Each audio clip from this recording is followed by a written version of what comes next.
My YouTube channel amazing fact. I hope कि आप सब बहुत अच्छे होंगे। तो आज की जो हमारी स्टोरी है वो बताई है खुशबू ने, जो कि यूपी के प्रयागराज की रहने वाली हैं। वो बताती है कि ये सारे इंसिडेंट्स जो कि पैरानॉर्मल एक्टिविटीज हैं वो उनके साथ बचपन में ही शुरू हो गए थे, जो कि अब तक होते आ रहे थे। वो बताती है कि जब वो 3rd या 4th क्लास में थी तो वो पिकनिक गई थी स्कूल की तरफ से पार्क में बाथरूम की सुविधा नहीं थी क्योंकि वहाँ पे कंस्ट्रक्शन का काम चल रहा था। तो इसी में जो खुशबू और उसकी फ्रेंड थी उन्हें वॉशरूम जाना था। वॉशरूम जाने की जगह ना होने के कारण वहाँ पर पार्क के आसपास एक घर था जो कि माली के लिए बनाया गया था, जो कि गार्डनर के लिए बनाया गया था। उसी के पीछे एक बरगद का पेड़ था जहाँ पर खुशबू और उसकी फ्रेंड वहाँ चले जाते हैं और वहीं पे वॉशरूम कर लेते हैं। लेकिन जब वो वॉशरूम कर रहे थे उन्हें ऐसा फील हुआ जैसे आसपास कोई है जो उनके आसपास घूम रहा है, पर इतने छोटे थे कि उन्हें इस बात का एहसास नहीं हुआ और वहां से वो वापस आ गई।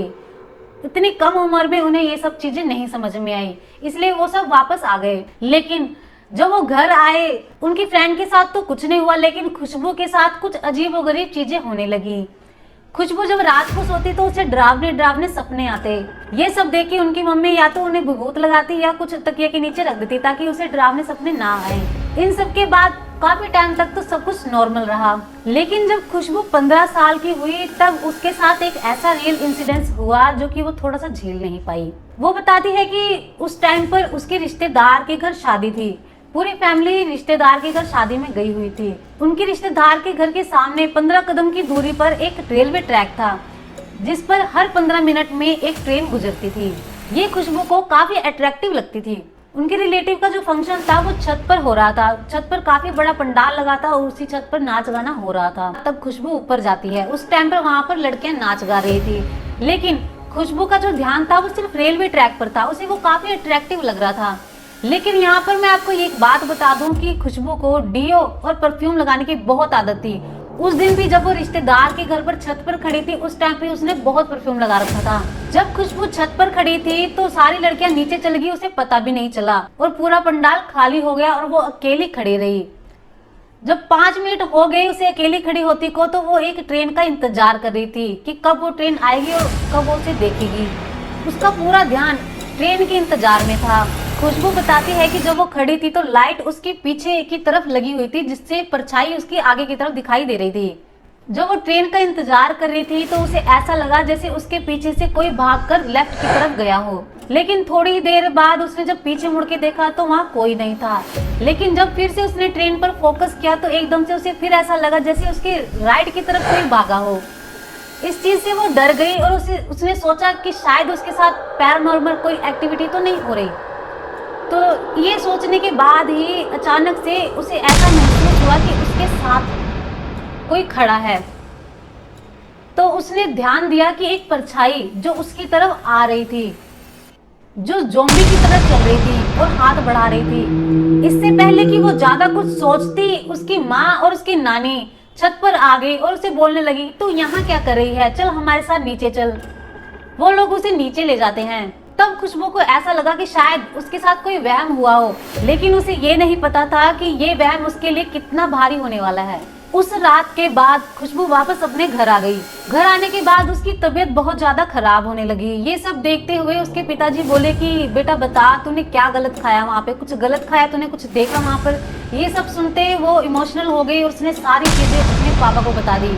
उसने बताया कि वहाँ उसके साथ ऐसा हुआ, उसने कोई एक एंटिटी देखी, उसने एक ऐसी पैरानॉर्मल एक्टिविटी फील करी। तो ये सब सुनते हुए उसके पापा बहुत ही गुस्सा हो गए उसकी माँ पे।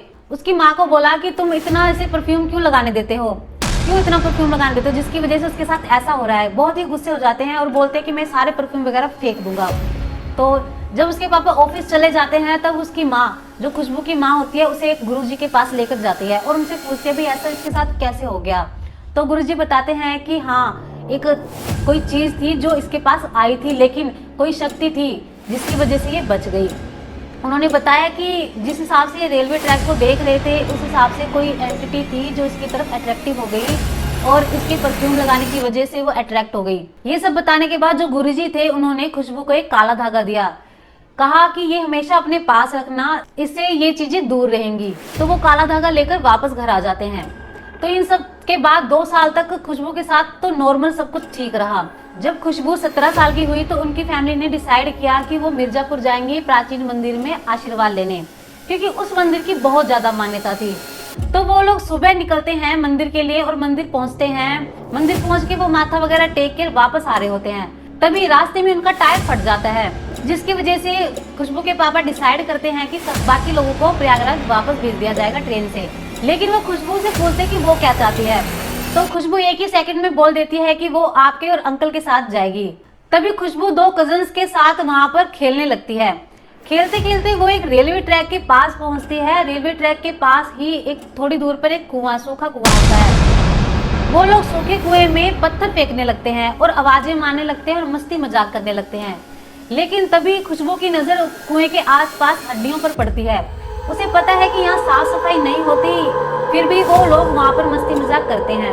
उसके बाद गाड़ी जब ठीक हो जाती है तो वो लोग प्रयागराज वापस आ जाते हैं।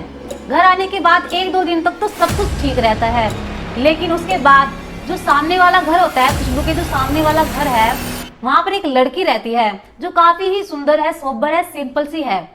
तो उसके घर में प्रॉपर्टी को लेकर काफी बहस हो रही थी। तो वहीं पर वो लड़की खड़ी थी और खुशबू अपने घर की बालकनी में खड़ी हुई थी। तो उस लड़की के घर में जो बहस हो रही थी उसमें से एक लेडीज थी जो काफी ही रेयर थी, वो अजीब सी थी। तो उसको देखकर ही काफी नेगेटिव फीलिंग सी आ रही थी। वो उस लड़की की मम्मी को बोलती है कि तेरी लड़की एक दिन ऐसी मौत मरेगी कि आप चाहकर भी बचा नहीं सकोगे। ये सब बातें खुशबू भी सुन रही थी और हंसकर बोलती है कि ऐसा थोड़ी होता है, किसी के कहने से कोई थोड़ी मरता है। लेकिन उसके बाद 1-2 दिन के बाद ही उस लड़की की तबीयत बहुत ज्यादा खराब होने लगी। उसे हॉस्पिटल में ले जाया गया। हॉस्पिटल में उसके सारे चेकअप हुए, हर तरह के टेस्ट हुए, MRI हुआ, सब कुछ हुआ, लेकिन डॉक्टर को कुछ भी समझ नहीं आया कि आखिर उसे हुआ क्या है। लेकिन कहीं और ले जाने की बजाय उसकी फैमिली डॉक्टर से ही कंसर्न कर रही थी कि इसे और कैसे ठीक किया जाए और कैसा ट्रीटमेंट दिया जाए।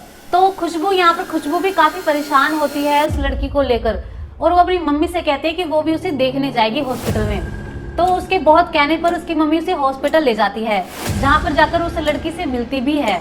फिर जब वो घर आती है तो अगले दिन उसे पता चलता है कि वो लड़की नहीं रही, वो लड़की मर गई है। तो इस बात से खुशबू काफी दुखी होती है। तो जब उस लड़की को घर लाया गया, तो जब उसका अंतिम संस्कार करके लेके जाया जा रहा था, तब खुशबू कहती है कि वो भी उसके अंतिम संस्कार में जाएगी, लेकिन उसकी माँ मना कर देती है, उसे वहाँ पर नीचे नहीं खड़े होने देती। लेकिन खुशबू नहीं मानती, वो छत पर जाती है और देखती है कि उसे कैसे कपड़े पहनाए गए हैं अंतिम संस्कार के लिए। वो उन सबको देखती है और देखने के बाद वो काफी गहराई में चली जाती है। उसके कुछ दिनों बाद खुशबू की माँ बोलती है कि जा छत पर पानी दिया, क्योंकि ये इसका डेली का रूटीन था। वो बताती है कि वो डेली छत पर जाती है और गुनगुनाते हुए जाती है और पानी देती है, पौधों को पानी देती है। तो वो उस दिन भी ऐसे ही पौधों को पानी देने के लिए छत पर जा रही थी। जैसे ही 2 सीढ़ियां रह जाती है छत पर जाने के लिए, तो वो देखती है कि उसी खिड़की पर जहाँ उस लड़की को उसने देखा था, उसी खिड़की पर उसी लड़की की जो आत्मा थी, उसी कपड़ों में, जिस कपड़े में उसका संस्कार किया गया था, अंतिम संस्कार किया गया था, उसी कपड़ों में खड़ी है। और इस समय वो अकेली नहीं है, उसके पीछे एक 6 फुट की एक और आत्मा खड़ी हुई है, जो दोनों ही उसकी तरफ देख रही थी। ये सब देखकर उसके हाथ से पानी की बाल्टी गिर जाती है और सीधा वो नीचे आकर अपने कमरे में जाकर लेट जाती है। उसके बाद उसको रात को काफी डरावने सपने आने लगे थे। वो काफी डर जाती है और उसकी माँ के कहने पर भी छत पर वो पौधों को पानी देने के लिए नहीं जाती। एक दिन उसकी माँ ने बोल दिया कि ऐसा क्या हो गया छत पर, क्या तूने भूत देख लिया? तो ये सब सुनने के बाद वो रोने लगती है और वो सारी बातें अपनी माँ को बता देती है। तो अगले दिन माँ उन्हीं गुरुजी के पास खुशबू को लेकर जाते हैं और जाकर उन्हें सारी बातें बताते हैं। तो गुरुजी कहते हैं कि मैंने तुम्हें काला धागा दिया था, फिर ये ऐसे कैसे हो सकता है? वो कहते हैं कि ऐसा सिर्फ 2 शर्तों पर हो सकता है, या तो किसी के जन्म पर गए हो जहाँ पर बहुत ज्यादा खून या वगैरह होता है, या किसी के मरने पर गए हो। उसकी माँ कहती है कि ऐसा तो किसी भी जगह पर ये नहीं गई है।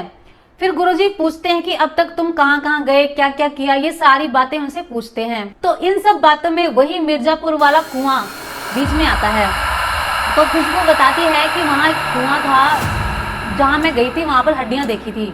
तो गुरुजी कहते हैं कि बेटा वो ऐसा वैसा कुआं नहीं था, वो सड़ा हुआ कुआं था जहाँ पर काफी सालों से सफाई नहीं करी गई है। वहाँ पर एक एंटिटी थी, ऐसी एक आत्मा थी, एक ऐसा प्रेत थी जो तुम्हारी आवाज सुनकर बाहर आ गई और तुम पर बहुत ज्यादा हावी होने की कोशिश करी, लेकिन इस काले धागे की वजह से वो ऐसा नहीं कर पाई, जिसकी वजह से ये धागा एक्सपायर हो गया। तो उसकी माँ कहती है कि ठीक है गुरुजी, ये तो कुएं की बात ठीक है, लेकिन जो उनके घर के सामने जो खुशबू ने उस खिड़की पर खड़े देखा वो सब क्या था।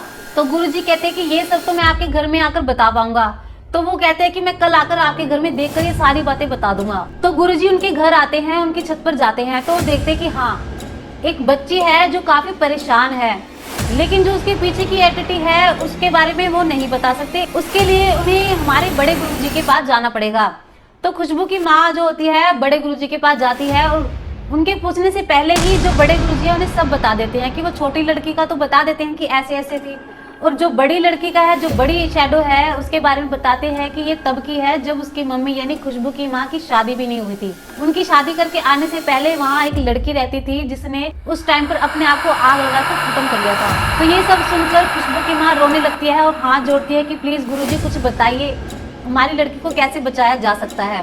तो वो गुरुजी उन्हें एक जल देते हैं और एक फूल देते हैं और कहते हैं कि अपने गेट और अपने पूरे घर और छत पर ये जल छिड़कना है 7 दिनों तक। तो उसके बाद वो लोग घर आ जाते हैं और घर आने के बाद वो 7 दिन तक ये सब करते हैं।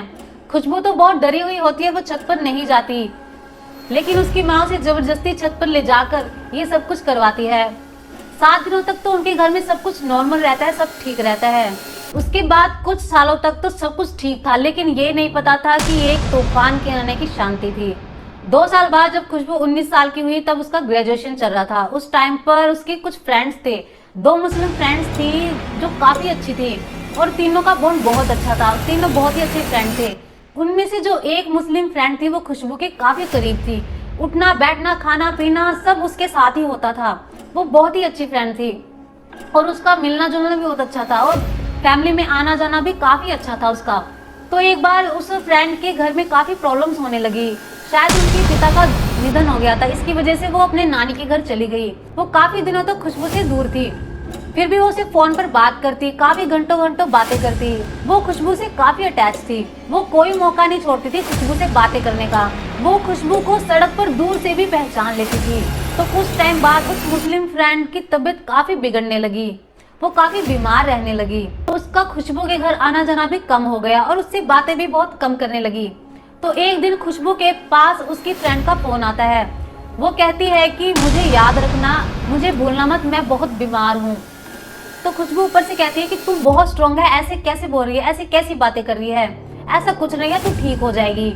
जब सुबह होती है तो उसे पता चलता है कि उसकी फ्रेंड का देहांत हो गया। ये सब सुनकर वो काफी इमोशनल हो जाती है और अपनी मम्मी को सारी बातें बता देती है और अपनी मम्मी से कहती है कि मुझे एक बार उसके घर जाना है। उसकी मम्मी एक रिलेटिव को बुलाती है और कहती है कि इसे लास्ट टाइम अपनी फ्रेंड को मिला देते हैं। तो खुशबू का जो रिलेटिव होता है वो उसी फ्रेंड के घर ले जाता है जहाँ पर उसके अंतिम विधि विधान की क्रिया चल रही होती है। वहाँ पर जब लाश को दफनाया जाता है उससे पहले कुछ अनाज चढ़ाया जाता है जो खुशबू को नहीं चढ़ाना था, लेकिन वो चढ़ा देती है, जिसकी वजह से खुशबू की फ्रेंड उसे रात को सपने में दिखाई देने लगती है, उसे बैक टू बैक दिखाई देने लगती है, रोज के रोज दिखाई देने लगती है, उसे वो दिन दिहाड़े भी दिखाई देने लगती है। वो बताती है कि जब वो किचन में होती है दिन दिहाड़े क्लियरली उसकी फ्रेंड ऐसे लगता है कि वो बिल्कुल सामने खड़ी है। वो बताती है कि एक दिन सपने में उसकी फ्रेंड आती है और कहती है कि तू चल मेरे साथ। वो उसे पार्क में ले जाती है और कहती है कि तू मेरे साथ चल, मेरा तेरे बिना दिल नहीं लगता। इन सब से वो बहुत ज्यादा परेशान होने लगती है, उसे स्लीप पैरालिसिस होने लगते हैं। इन सब के बाद वो जब सुबह होती है वो अपनी मम्मी को सारी बातें रोते हुए बता देती है कि मम्मी वो मुझे सपने में दिखाई देती है और मुझे कहती है कि चल मैं तुझे लेने आई हूँ। ये सब सुनने के बाद खुशबू की माँ उसे बड़े गुरुजी के पास ले जाती है। तो बड़े गुरुजी बताते हैं कि इसने उस लड़की को दफनाने से पहले अनाज चढ़ा दिया था, जो कि नहीं चढ़ाना चाहिए था। एक्चुअली बात ये थी कि जो खुशबू की फ्रेंड थी उसकी सिस्टर को अनाज चढ़ाना था। उस टाइम पर उसकी सिस्टर को कुछ प्रॉब्लम थी, जो पीरियड्स प्रॉब्लम थी, जिसकी वजह से अनाज जो है खुशबू से चढ़वा दिया गया, क्योंकि वो भी एक सिस्टर जैसी थी। इसलिए तब गुरुजी कहते हैं कि कोई प्रॉब्लम नहीं है, ये वहम है, ये सब ठीक हो जाएगा। लेकिन ऐसा कुछ नहीं हुआ। खुशबू के सपने में वो फिर आई, वो सपने में आके कहती है कि चल मेरे साथ चल, मैं तुझे लेने आई। तो वहीं पे खुशबू सपने में ही कहती है कि तू कैसे हो सकती है, तू तो मर चुकी है, ये सब वहम है, तू नहीं है, इस दुनिया में नहीं है। फिर खुशबू उसके साथ जाने लगती है। वो देखती है कि वो उसे एक बस में बिठाती है जहाँ पर और भी सारे लोग बैठे होते हैं। खुशबू उससे पूछती है कि ये इतने सारे लोग कौन हैं, तो वो बताती है कि सब उसके दोस्त हैं, जबकि खुशबू बताती है कि उसका और कोई फ्रेंड नहीं था। तो फिर ये इतने लोग कहाँ से आ गए? तो खुशबू बताती है कि थोड़ी देर बाद उसकी जो फ्रेंड है वो आगे जाकर किसी से बात करने लगती है। इतने में खुशबू पीछे से देखती है कि बस कैसे चल रही है, तो वो देखते बस चल नहीं रही थी, बस उड़ रही थी। तो ये सब में खुशबू घबरा जाती है और वो उसे बस से छलांग लगाती है सपने में ही। फिर जब इसके बाद खुशबू की आंख खुलती है तो वो अपनी माँ को सारी बातें बता देती है। वो कहती है कि माँ वो मुझे ले जाएगी, अगर ऐसा ही चलता रहा तो वो मुझे ले ही जाएगी। ये सब सुनने के बाद खुशबू की माँ ने उसे वही जल दिया छिड़कने के लिए। अपने पर उसने छिड़का तो कुछ दिनों तक सब ठीक रहा। जब वो जल खत्म हो गया तो फिर एक दिन खुशबू की फ्रेंड उसके सपने में आई। इस बार खुशबू ने कहा कि देख बहन, तेरा समय पूरा हो गया लेकिन मेरा समय भी पूरा नहीं हुआ है। मेरा घर परिवार है, तू चाहती थी कि मैं एज ए फ्रेंड तुझे हमेशा याद रखूं, तुझे ना भूलूं, तो मैं तुझे कभी नहीं भूलूंगी। वो कहती है कि मैं जितना तू मुझसे प्यार करती है उतना मैं भी तुझसे प्यार करती हूँ। तो ये सब कहकर उसने अपने पैर में जो काला धागा था वो भी खोल दिया। वो कहती है कि मुझे तुझसे कोई डर नहीं है, तू मेरी फ्रेंड है और हमेशा रहेगी। ये सब सुनने के बाद वो कहती है कि जब मेरी सुबह आँख खुली उसके बाद उसकी फ्रेंड उसके सपने में कभी भी नहीं आई। शायद वो समझ चुकी थी कि उसका भी टाइम नहीं आया है और वो समझ चुकी थी कि वो भी उसे उतना ही प्यार करती है जितना वो करती थी। तो उसके बाद उसके फ्रेंड ने खुशबू को कभी भी परेशान नहीं किया। तो इसके बाद एट द एंड ये सवाल आता है कि आखिर जो खुशबू की फ्रेंड थी उसके साथ ऐसा क्या हुआ था जिसकी वजह से उसकी अचानक से मौत हो गई। तो जब खुशबू लास्ट विजिट के लिए गुरुजी के पास जाती है तब गुरुजी पूछते हैं कि उसके साथ ऐसा अब तो कुछ नहीं होता। तो खुशबू बताती है नहीं, अब ऐसा कुछ नहीं होता, वो मुझे दिखाई दी थी लेकिन उसने ऐसा सब कुछ बोल दिया जिसकी वजह से अब वो नहीं दिखाई देती, ऐसा कुछ नहीं होता, सब ठीक हो गया है। लेकिन वहीं पर खुशबू गुरुजी से क्वेश्चन करती है कि गुरुजी मेरी फ्रेंड के साथ ऐसा क्या हो गया जिसकी वजह से उसकी अचानक से ऐसे मौत हो गई। तो गुरुजी अपनी विद्या से ये बताते हैं कि आपकी फ्रेंड एक दिन रास्ते से रात को जा रही थी जब उसके बाल खुले थे। तो वहीं पर जिस रास्ते से वो जा रही थी एक पेड़ पर एक ऐसी एंटिटी बैठी थी जो कि खुले बाल देखकर उससे अट्रैक्ट हो गई, उस पर हावी हो गई, जिसकी वजह से उसके शरीर के द्वार खुल गए और 30 से 40 एंटिटी उसके अंदर चली गई। उनके जो रिलीजन है उन्होंने इस चीज पर ध्यान नहीं दिया और धीरे धीरे वो सारी एंटिटी उसे अंदर ही अंदर खाती रही और खा गई और एट द एंड उसकी मौत हो गई। तो इन सब चीजों को जानने के बाद खुशबू ने एक्सेप्ट कर लिया कि हाँ ये सब हो सकता है। तो इसके बाद खुशबू ने नॉर्मल लाइफ जीनी शुरू की। आज वो 24 साल की है, पर फिर भी आज खुशबू को हल्की सी भी कुछ ऐसी चीजें होती है तो उसे जल्दी महसूस हो जाता है। तो उसे ऐसी चीजें अभी भी महसूस होती हैं लेकिन कभी दिखाई नहीं देती। तो आई होप आपको मेरी वीडियो बहुत पसंद आई होगी। अगर पसंद आई है तो लाइक शेयर एंड सब्सक्राइब तो जरूर करें और बेल आइकन को जरूर प्रेस करें ताकि मेरी नेक्स्ट वीडियो की नोटिफिकेशन आपको मिलती रहे। तब तक के लिए बाय बाय एंड जय हिंद।